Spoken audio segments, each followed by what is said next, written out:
बिस्मिल्लाहिर्रहमानिर्रहीम। अस्सलाम वालेकुम नाज़रीन, आप यूट्यूब चैनल देख रहे हैं। मैं इमरान खान हूँ। इंजीनियर मोहम्मद अली मिर्ज़ा साहब को गिरफ्तार कर लिया गया और उन्हें जेल मुंतकिल कर दिया गया है। पाकिस्तान की मीडिया में चलने वाली रिपोर्ट्स के मुताबिक इंजीनियर मोहम्मद अली मिर्ज़ा साहब जो हैं उनको 3 MPO के तहत कमिश्नर जेलम के अहकामात पे गिरफ्तार करके जेल में मुंतकिल किया गया है और उनकी जो अकेडमी है उसको भी सील कर दिया गया है। कुछ मजहबी जमातों के जो लोग हैं वो जाकर मिले थे इंतज़ामिया से और उन्होंने कोई दरख्वास्त दायर की थी और एक उलमा का फतवा भी उनके खिलाफ आया और उलमा के वफूद ने आज ज़िले इंतज़ामिया से ख़ुसूसी तौर पे मुलाकात की और गिरफ़्तारी का मुतालबा किया था, तो उनकी गिरफ़्तारी हो गई है। आसिफ जलाली साहब हैं, एक आलिम दीन, उन्होंने एक फ़तवा दिया हुआ है इस हवाले से। जो तफसीलात आएंगी हम आपके साथ शेयर करेंगे। बहरहाल इंजीनियर मोहम्मद अली मिर्ज़ा साहब जो और बहुत सारी पॉलिटिकल कंट्रोवर्सीज में वो रहते हैं, लेकिन अभी ये क्योंकि एक दीनी मामला है तो ये उलमा इकराम बेहतर रहनुमाई कर सकेंगे। बहरहाल वो गिरफ़्तार हो गए। दूसरी एक इंपॉर्टेंट खबर है, ख्वाजा आसिफ साहब ने भी इमरान खान के हक में एक गवाही दे दी है। ख्वाजा आसिफ साहब ने क्या कहा, मुख्तलिफ पाकिस्तान की मीडिया पे यह खबर छपी है। वो एक इंटरव्यू दे रहे थे। इंटरव्यू देते हुए ख्वाजा आसिफ साहब ने एक बड़ा ज़बरदस्त इंकशाफ किया और उन्होंने ये बताया कि जब पाकिस्तान तहरीक इंसाफ का दौरे हुकूमत था तो उस वक्त जनरल बाजवा के ससुर ने, ये जनरल रिटायर एजाज साहब थे गालिबन उनका नाम, ये लाहौर DHA में रहते थे। तो जो जनरल बाजवा के ससुर हैं, गालिबन वही रहते थे, जनरल बाजवा के ससुर ने उन्हें अपने घर पे बुलाया और बेसमेंट में लेकर चले गए और वहां जाकर कहा कि नवाज शरीफ की गुजरांवाला की जो तकरीर है उसमें उन्होंने जनरल बाजवा और जनरल फैज़ हमीद का नाम लिया है, तो तुम इसकी मजम्मत कर दो। ख्वाजा आसिफ को कहा और अपने आप को इससे अलग कर दो। अब ख्वाजा आसिफ ने कहा कि राना तनवीर भी इस बात के गवाह हैं कि मैंने जनरल बाजवा के ससुर से कहा कि मैं ऐसा नहीं करूंगा, जिस पर मुझे कहा गया कि बात नहीं मानेंगे तो आपके खिलाफ नैब का केस बन जाएगा। और उसके चंद दिन बाद अचानक मुझे गिरफ्तार किया गया और इस दौरान में 6 माह जेल में रहा, लेकिन हुकूमत मुझ पर नैब का कोई केस ना बना सकी तो मुझे अदालत ने मुझे रिहा कर दिया। अब मामला यह है कि ख्वाजा आसिफ साहब ने खुद गवाही दी कि मुझे इमरान खान ने गिरफ्तार नहीं किया, मुझे जर्नैलों ने गिरफ्तार किया, क्योंकि नवाज शरीफ ने जनरल फैज़ और जनरल बाजवा के खिलाफ बात की थी तो उन्होंने धमकी लगवाई जनरल रिटायर एजाज साहब के तवस्सुत से, यानी जनरल बाजवा के ससुर ने बुला के धमकी लगाई और उस धमकी के बाद ख्वाजा आसिफ को गिरफ्तार कर लिया गया। तो जर्नैल मार रहे थे PMLN को, ये ख्वाजा आसिफ साहब ने कहा। तो इमरान खान साहब तो इसमें कहीं नहीं है ना। इमरान खान साहब तो खुद कहते थे कि नैब को तो कंट्रोल ही वो करते थे और ये मैं ज़ाती तौर पे जानता हूं कि नैब को बाकायदा उस वक्त मिलिट्री जर्नल्स कंट्रोल करते थे, एजेंसियां कंट्रोल करती थी, जैसे आज भी एजेंसियां ही नैब को कंट्रोल करती हैं। तो ख्वाजा आसिफ साहब ने कहा, और सवाल यह पैदा होता है कि ख्वाजा आसिफ साहब फिर चुप क्यों रहे। तब से लेकर अब तक ख्वाजा आसिफ साहब ने ऐसी कोई बात ही नहीं की। आज तक ख्वाजा आसिफ साहब ने इस बारे में एक लफ्ज़ नहीं बोला। उसके बाद उसी जनरल बाजवा के मरहूने मिन्नत होकर उसी जनरल फैज़ के जूतों में गिरकर इन्होंने इक़्तिदार हासिल कर लिया और इमरान खान साहब की हुकूमत गिराकर खुद इक़्तिदार में आकर बैठ गए।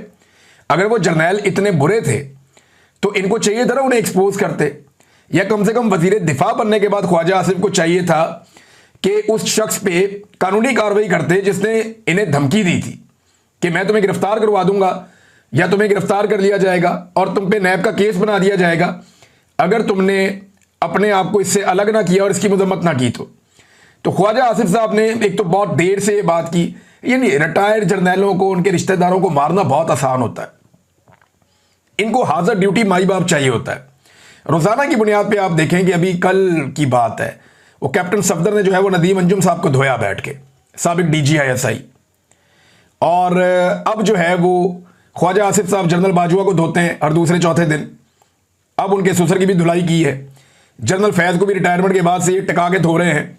तो मामला ये है कि जिस वक्त ये जर्नैल मौजूद थे तब तो इनके जूतों के तस्मों के साथ लटक के ये लोग इक़्तिदार में आए थे, ये एक सच है। लेकिन चले, एक अच्छी बात है कि ख्वाजा आसिफ साहब ने इमरान खान साहब के हक में गवाही दी और ये कहा कि उस वक्त भी जर्नैलों ने उनके साथ जो किया था वो किया था। और इमरान खान साहब ये कह चुके हैं कि जनाब नैब तो वो कंट्रोल करते थे, और जब इमरान खान साहब ने चीज़ों को ठीक करने की कोशिश की तो एस्टेब्लिशमेंट को पसंद नहीं आया, जैसे कि हमेशा नहीं आता।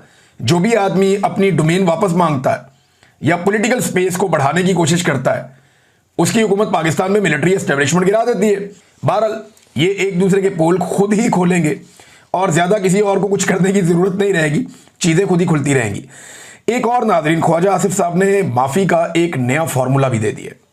ये बड़ा इंटरेस्टिंग है। ख्वाजा आसिफ साहब ने कहा कि माफ़ी, पछतावे या शर्मिंदगी का इजहार, इन तीन चीज़ों में से एक चीज़ करनी पड़ेगी। अब 9 मई पर तहरीक इंसाफ एक ऑप्शन चुन ले, माफ़ी, पछतावा या शर्मिंदगी का इजहार। अब चाहे ये पार्लियामेंट में कह दें, चाहे ये अदालत में कह दें, चाहे ये कौम से माफ़ी मांग ले या इदारे से मांग ले, सियासत करनी है तो ये करना पड़ेगा। अब ख्वाजा आसिफ ने भी आज इस बात की तस्दीक कर दी कि मिलिट्री एस्टेब्लिशमेंट को पाकिस्तान तहरीक इंसाफ से माफ़ी मंगवानी है, इसके अलावा रास्ता कोई नहीं है अगर सियासत करनी है तो, वरना सियासत वो कर ही नहीं पाएंगे। लेकिन ना सियासत वो कैसे करें? मखसूस नशिस्तें उनकी हैं, छीन ली गई। 17 नशिस्तें जीतने वालों को हुकूमत दे दी गई। उनकी आधी से ज़्यादा सीटें कौमी असम्बली की और इसी तरह सूबाई असम्बली की भी छीन ली गई। यानी 3 सूबों में कम से कम उनकी हुकूमत बनती थी स्टेट वे, वो उनकी नहीं बनने दी गई। चौथे सूबे में उनकी एक इत्तेहादी हुकूमत बनती थी, वो भी नहीं बनने दी गई। तो पाकिस्तान तहरीक इंसाफ को दीवार के साथ लगाया गया और जितने ज़िमनी इलेक्शन होते हैं उनमें फारिग किया जाता है। उनके एमएनएच पे मुकदमात किए जाते हैं, सुनाए जाते हैं, मुकदमात के फैसले फारिग किया जाता है। तो सियासत तो उन्हें नहीं करने दी जा रही और ये एस्टेब्लिशमेंट का काम है। तो ख्वाजा आसिफ ये कहते हैं कि जनाब माफ़ी जाफी मांग लो, या आप ये कह दें कि जनाब हमें शर्मिंदगी है, या आप ये कह दें कि हमें पछतावा है, तो या फिर आप माफ़ी मांग लें। इसके अलावा जो है वो कोई ऑप्शन नहीं है। इनमें से तीनों में से एक ऑप्शन ख्वाजा आसिफ साहब कहते हैं कि चुननी पड़ेगी। अब इस पे जो है वो एक रद्द-ए-अमल एतजाज़ एहसन साहब का भी है, वो बड़ा इंटरेस्टिंग है। एतजाज़ एहसन साहब कहते हैं कि ये क्या असूल है कि सियासतदान से कहा जा रहा है कि माफ़ी मांगे। इमरान खान किस बात की माफ़ी मांगे?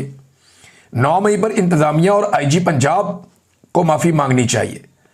आईजी बताए कि 12 घंटे कोर कमांडर हाउस चलता रहा, उसके थानेदार कहाँ थे, मौके पर क्यों नहीं पहुंचे, और सीसीटीवी फुटेज कहाँ गई, बाकी चीज़ें कहाँ गई। ये वो बहुत सारे सवालात हैं जिनके जवाब कोई भी नहीं दे रहा, या शायद किसी के पास उनके जवाब है ही नहीं, बस सजाएं दिए जा रहे हैं। अब राणा सनाउल्लाह साहब के डेरे पे हमले वाला जो मामला है उसके ऊपर जनाब बड़ा रोला पड़ गया है कि जनाब डेरे के ऊपर एहतजाज हो रहा था और तोड़फोड़ हुई है, तो इसका मुकदमा दर्ज किया गया। तो मुद्दई राणा साहब को बनना चाहिए था। कुछ लोग कह रहे हैं जी रियासत मुद्दई बन गई है, वो क्यों हुआ? चले ये तो आप छोड़े बात। मामला ये है कि तोड़फोड़ का जो केस है उसमें जो सजाएं दी जा रही हैं वो तो ऐसे दी जा रही हैं कि कोई कत्लो गारतगिरी हो गई है। 10-10 साल की सजाएं दे दी उठा के 60 के करीब बंदों को, और उसके अलावा कई बंदों को जो है वो 3-3 साल की सजाएं दे दी। ना कोई एक बंदा जख्मी हुआ, ना कोई एक बंदा जाँ बहक हुआ, ना कोई कत्ल हुआ, ना कोई जख्मी हुआ, और सजाएं दे दी दहशतगर्दी वाले मामला डाल के।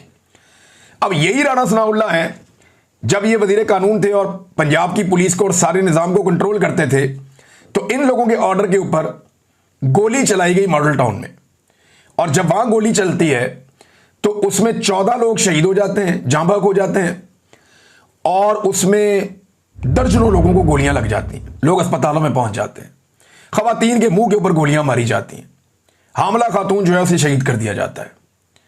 आज 11 साल गुजर गए, उस मामले में अब तक इंसाफ नहीं हो सका। यानी जब एस्टेब्लिशमेंट चाहे तो आप ये देखें कैसे वो नाइंसाफी को भी इंसाफ बना देते हैं, और जब एस्टेब्लिशमेंट साथ खड़ी हो जाए तो जो इंसाफ करना भी होता है ना उसे भी रोक देते हैं। यानी वहां लाशें गिरी थी, 14 लाशें थी, दर्जनों जख्मी थे, कत्ल और इक़दाम कत्ल के मामला थे, किसी को सजा नहीं हुई। और यहां पे जनाब क्या हुआ कि कोई एक बंदा भी जख्मी या हलाक नहीं हुआ, और यहां पे धड़ाधड़ सजाएं सुनाई जा रही हैं।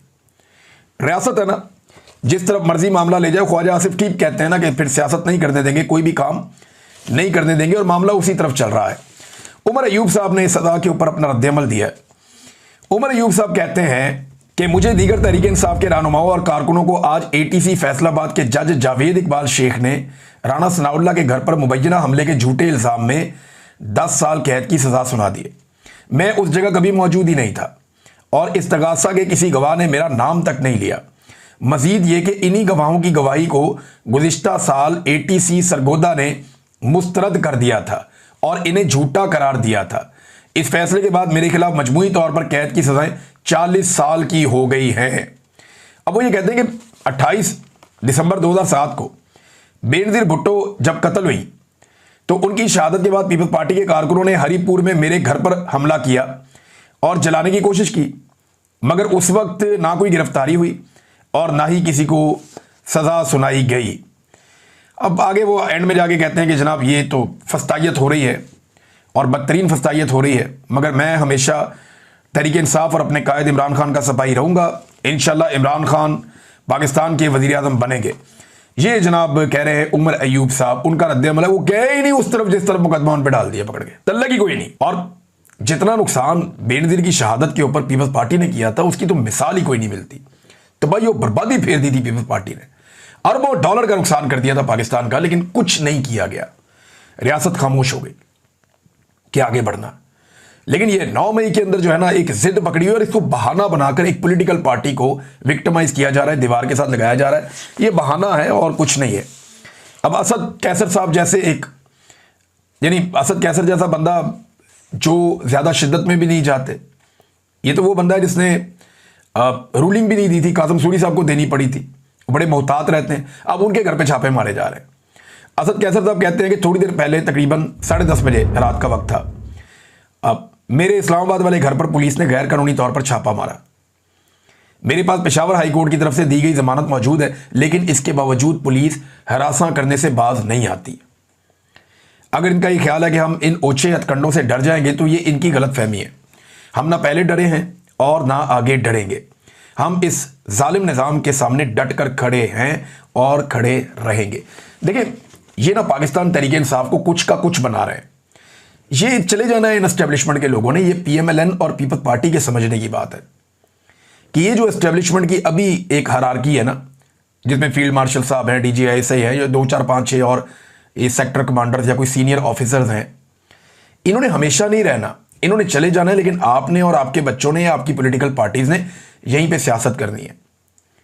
ये आपकी सियासी मुखालिफ जमात जो पाकिस्तान तहरीक इंसाफ है उसके ऊपर आयरन कोटिंग कर रहे हैं, उन्हें लोहे का बना रहे हैं। वो उन्हें इतना मजबूत कर देंगे कि कल आप कई दहाइयों तक फिर उनका मुकाबला करने के काबिल नहीं रहेंगे। अगर इसी तरह पाकिस्तान तहरीक इंसाफ मजीद मार खाती रही ना कुछ अरसा और, तो वो एक लोहे की जमात बन जाएगी। लोहे की जमात उन्हें बना तो दिया ऑलमोस्ट।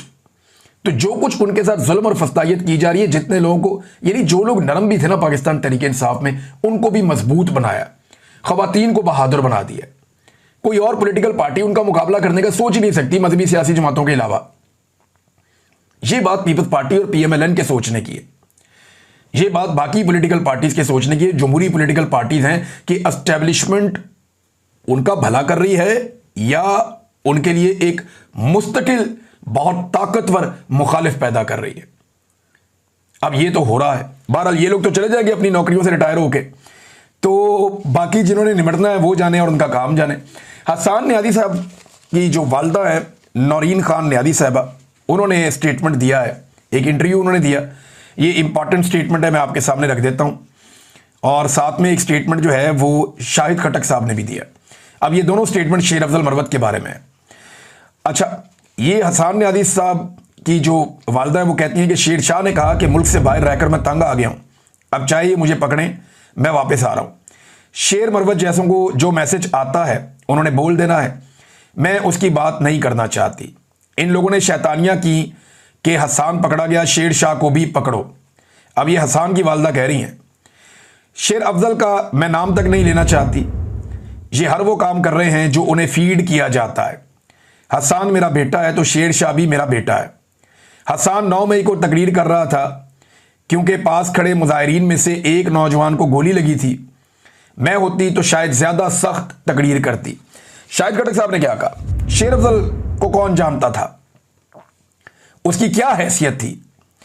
एक वकील था, इससे पहले बल्दियाती इलेक्शन में 45 वोट लिए थे। PTI ने स्पेस दी। सियासी जमात में एक दूसरे को इज्जत देनी होती है। लोगों ने 9 मई से पहले भी और 9 मई के बाद भी बड़ी कुर्बानियां दी हैं। गैर जिम्मेदार बयानात नहीं देने चाहिए थे। ये शेर अफजल मरवत साहब के बारे में। और हकीकत तो यही है ना कि असल में वोट तो इमरान खान का है। शेर अफजल मरवत को कौन वोट देता है? यहां पाकिस्तान तहरीक इंसाफ में बेशुमार लोग ये कहते हैं कि हमारी अपनी कोई हैसियत नहीं, हमें इमरान खान साहब का वोट पड़ा है और इसके अलावा तो हम सोच भी नहीं सकते थे कि हमें इतने वोट पड़ेंगे। ये बहुत सारे लोग मुझे कहते हैं। लेकिन शेर अफजल मरवत साहब शायद ये बात अपने अंदर तस्लीम नहीं कर पा रहे, या वो ये हौसला पैदा नहीं कर पा रहे कि वो इस बात को तस्लीम कर सकें। नाजरीन, एक साल पहले की ये खबर है, ये जरा अखबार आप देखें। आज से एक साल पहले ये खबर छपी थी अखबार में, और 23 मई 2024 को, लगभग 1.5 साल होने वाला है इस खबर को, 1.25 साल से ऊपर हो गया। ये खबर छपी जनाब अखबार के अंदर, और खबर ये थी कि UAE यानी मुत्तहिदा अरब अमारात पाकिस्तान में सरमायाकारी के लिए $10 अरब उन्होंने मुख्तस कर दिए हैं। शहबाज शरीफ ने बताया था उस दिन के हमने जनाब कशकोल तोड़ दिया है, और शहबाज शरीफ साहब ने कहा जी कशकोल टूट गया, हम आवाम को तरबियत देंगे। वज़ीर आज़म IT कंपनियों की मफामती याददाश्तों पर दस्तखत हो गए, और चीनी की कीमत में इजाफा कबूल नहीं है, और यानी 140 रुपये पूरा साल 140 रुपये चीनी फरामी की जाए, इसको यकीनी बनाया जाए, और बहुत सारी और बातें की इन्होंने। अब ये शहबाज शरीफ साहब के दावे थे, लेकिन आज तकरीबन 1.25 साल गुजर गया, कोई $1 अरब भी आया? किधर है, कहां आया? $10 अरब के दावे किए शहबाज शरीफ ने। इन्होंने कौम को ट्रक की बत्ती के पीछे ही लगाया हमेशा। वो चीनी जो इसके अंदर बयान लगा हुआ ना 140 वाली, वो 200 से ऊपर की बिकती रही अभी, और अभी और ऊपर जाएगी, जो ये बाहर से कारनामा करके इंपोर्ट कर रहे हैं। पहले बाहर एक्सपोर्ट कर दी, अब वापस इंपोर्ट कर रहे हैं। ये इनकी हरकतें जिनकी वजह से पाकिस्तान यहां तक पहुंच गया। और यहां पे एक जज साहब का बयान है नाज़रीन, वो बड़ा इंटरेस्टिंग है। जज साहब ये कहते हैं कि आर्टिकल 10A के तहत फेयर ट्रायल एक बुनियादी हक है। ये देखें आप, ये एक्सप्रेस न्यूज़ के ऊपर खबर छपी हुई है, और सुप्रीम कोर्ट ऑफ पाकिस्तान से मुअज़्ज़िज़ जज ने ये बात की है कि जस्टिस मोहम्मद अली मजहर ये केस सुन रहे थे। इन्होंने कहा जी कि फेयर ट्रायल का हक आइन के आर्टिकल 10A के तहत एक बुनियादी हक बन गया है। मुनासिब कानूनी अमल एक लाजमी शर्त है जिसका हर सतह पर एहतराम किया जाना चाहिए। फेयर ट्रायल का हक इस बात का तकाजा करता है कि किसी को उस वक्त तक सजा नहीं दी जानी चाहिए जब तक उसे जवाब देने और अपना मुकदमा पेश करने का मुनासिब और मुनसिफाना मौका ना दिया जाए। क्या इमरान खान को यह मौका मिला है? यहां सुप्रीम कोर्ट ऑफ पाकिस्तान ये फैसला दे रही है, और उसके अंदर ये चीजें सामने आ रही हैं। लेकिन मामला यह है कि क्या इमरान खान को फेयर ट्रायल का हक मिला है? इमरान खान को तो यह हक मिला ही नहीं। जिरा करने की इजाज़त नहीं मिलती उनके वकीलों को, मीडिया को और फैमिलीज़ को अंदर जाने की इजाज़त नहीं मिलती, बाद औक़ात वकला को भी बाहर कर दिया जाता है, रातों को देर देर तक अदालतें लगाई जाती हैं और ट्रायल चलाए जाते हैं। जेल में एक हॉस्टाइल किस्म के इन्वायरमेंट के अंदर ट्रायल चलाए गए। ट्रायल इतने फेयर थे कि जजेस बेचारों की बार बार हालत ख़राब हो जाती थी। ऐसे जालिमाना ट्रायल किए गए पाकिस्तान तहरीक इंसाफ के लीडर इमरान खान के। और अब यहां जज साहब कह रहे हैं सुप्रीम कोर्ट में कि फेयर ट्रायल का हक जो है ये बुनियादी हक है, बुनियादी इंसानी हक है ये। तो ये बुनियादी हक से इमरान खान साहब को महरूम कर दिया गया। वैसे ऐसा लगता है कि पाकिस्तान तहरीक इंसाफ और इमरान खान साहब के बुनियादी हकूक मुअत्तल हो गए।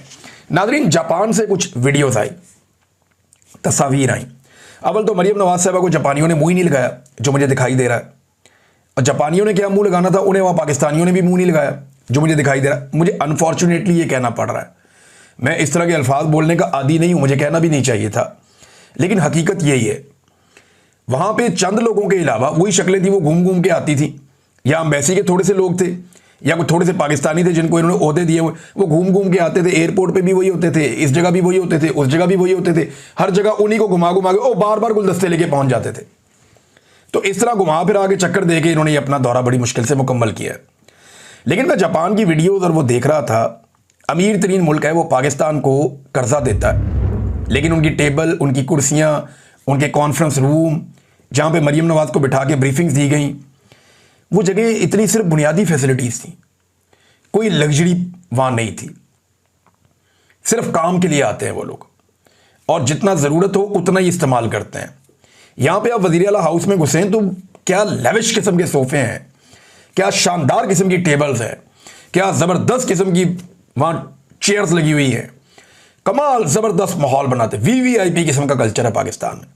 जापान में मैं वो टेबल्स और चेयर्स देख के हैरान रह गया। सारे के सारे एक ही तरह की कुर्सियों पे बैठे हुए और आपस में बातचीत कर रहे हैं। यहां तो जनाब जब तक सदारत वाली कुर्सी कोई 1 फुट ऊंची ना हो जाए तब तक किसी को सुकून ही नहीं आता। पाकिस्तान की वीडियोस आप देख लें इनकी, और जापान की वीडियोस आप देख लें इनकी, पाकिस्तान के मनाजिर देख लें, और देखें जापान ऐसे ही आगे नहीं निकल गया। उन्होंने ये फैसला किया कि पैसा जहां खर्च करना है वहीं खर्च करना है, जहां खर्च नहीं करना वहां खर्च नहीं करना। कर्जे ले लेकर सूबे चल रहे हैं और इनकी अयाशियां खत्म नहीं हो रही। अंदाजा करें, जापानियों ने देखा होगा कि यार ये अपना लाओ लश्कर ही पूरा लेकर आ गए हैं। अपनी बेटियां ले आए, दामादों को ले आए, अपने नवासियों को ले आए, अपनी मेकअप आर्टिस्ट को ले आए, अपनी जाती मुलाजमाओं को लेकर आ गए, अपने ब्यूरोक्रेट्स के बच्चों को लेकर आ गए, अपने वजीरों के बच्चों को लेकर आ गए, अपनी बेटियों की सहेलियों को लेकर आ गए। वो भाई खाना खराब, और तुम लोग किसी मुल्क के बादशाह हो और कर्जा देना हमारे मुल्क ने दुनिया का। भाई ये मुंह उठा के सारा लटरम पटरम पूरा टब्बर लेके उनके रिश्तेदारों को, दोस्तों को लेके ये पहुंच गए जनाब जापान के दौरे के ऊपर। हद हो गई। वैसे जापानी भी देख के हैरान होते होंगे और उन्हें बड़े आराम से समझ आ जाएगी कि हमारे जवाल के असबाब क्या है। हम पढ़ा करते थे ना माजी में, मुगल सल्तनत के जवाल के असबाब, ये माशिर दुलूम की किताब में होता था। ये मुस्तकबिल में जब हमारे बच्चे किताबें पढ़ा करेंगे ना, तो पाकिस्तान के जवाल के असबाब में इस किस्म के घटिया सियासतदान और ये खानदानी सियासत का जो घटियापन है, ये एक बहुत बड़ी वजह होगा। अब तक के लिए इतने, अपना ख्याल रखिएगा, अपने चैनल का भी। अल्लाह हाफ़िज़।